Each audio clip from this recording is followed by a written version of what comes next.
मट्टी के बाद अगर कोई बर्तन बेहतरीन है तो मेरे मोहतरम भाई और मोहतरम बहनों वो तांबा है और पीतल है। तो खाना हमेशा पका हुआ खाना है, और पका हुआ खाना आपको कहाँ से मिलेगा? वो आपको मट्टी के बर्तन से मिलेगा। अस्सलामु अलैकुम वरहमतुल्लाहि वबरकातुहू। खाना कैसा पका होना चाहिए? मेरे मोहतरम भाई और मोहतरम बहनों, अगर किसी से पूछा जाए कि हमें खाना कैसा खाना चाहिए तो हर शख्स का ये जवाब होगा खाना पका हुआ खाना चाहिए। एक खाना पका हुआ होता है और एक खाना गला हुआ होता है। इसकी मिसाल अक्सर मैं देता हूँ, एक सेब पका हुआ है, एक सेब गला हुआ है, तो आप कौन सा सेब खाना पसंद करेंगे?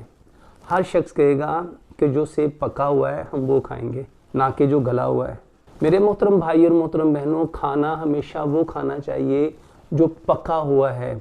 ये जो सिल्वर है, ये जो स्टील है, ये जो नॉन स्टिक है, ये जो टेफलॉन है, ये जो प्रेशर कुकर है, इसमें खाना पकता नहीं है, इसमें खाना गलता है।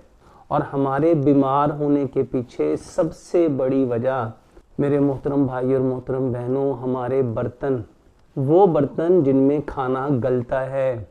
जब आप ऐसे बर्तनों का इंतखाब करेंगे जिसमें खाना गलता है, वो कभी भी आपकी सेहत के लिए मुफीद नहीं हो सकता। मट्टी हमारी इब्तदा है और मट्टी हमारी इंतहा है, और अल्लाह सुब्हानो तआला ने हमारी जो ज़रूरियात ज़िंदगी है उसको 90% मट्टी में ही रखा। आप फलों को देख लें, सब्जियों को देख लें, ड्राई फ्रूट को देख लें, अजनास को देख लें, 90% वो सारी की सारी चीज़ें मट्टी से रेलिवेंट हैं, मट्टी से ही पैदा होती हैं। तो मेरे मोहतरम भाई और मोहतरम बहनों, खाना हमेशा पका हुआ खाना चाहिए। मट्टी के बाद अगर कोई बर्तन बेहतरीन है तो मेरे मोहतरम भाई और मोहतरम बहनों वो तांबा है और पीतल है।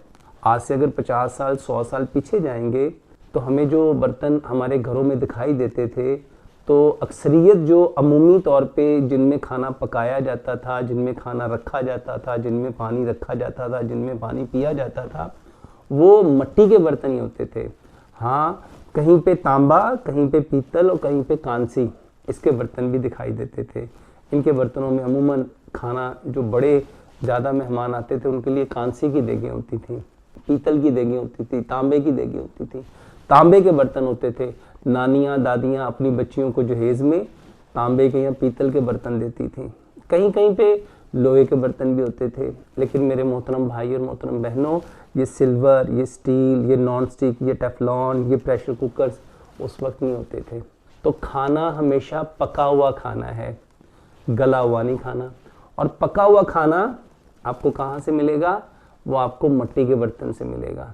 तो सबसे बेहतरीन जो बर्तन अल्लाह सुब्हानो तआला ने हमारे लिए पैदा किए वो मट्टी के हैं। तो कोशिश करें मट्टी के बर्तन में खाना पकाएं, मट्टी के बर्तन में खाना खाएं, मट्टी के बर्तन में पानी रखें, मट्टी के बर्तन में पानी पिएं।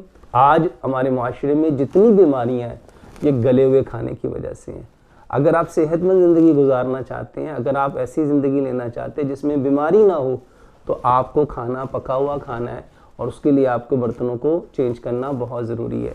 आज की जो मॉडर्न मेडिकल साइंस है वो बताती है कि कैंसर की जो वजूहात हैं उसमें से एक बड़ी वजह आपके बर्तन हैं। मेरे मोहतरम भाई और मोहतरम बहनों, हमेशा मट्टी के बर्तन को पसंद करें, तांबे के बर्तन को पसंद करें, पीतल के बर्तन को पसंद करें। ये वो बर्तन हैं जो आपकी सेहत के लिए बहुत ज़बरदस्त हैं। और जितने बर्तन इसके अलावा हैं, चाहे वो सिल्वर है, स्टील है, नॉन स्टिक है, टेफलॉन है, प्रेशर कुकर है, प्लास्टिक है, शीशा है, इन चीज़ों से अवॉइड कीजिए।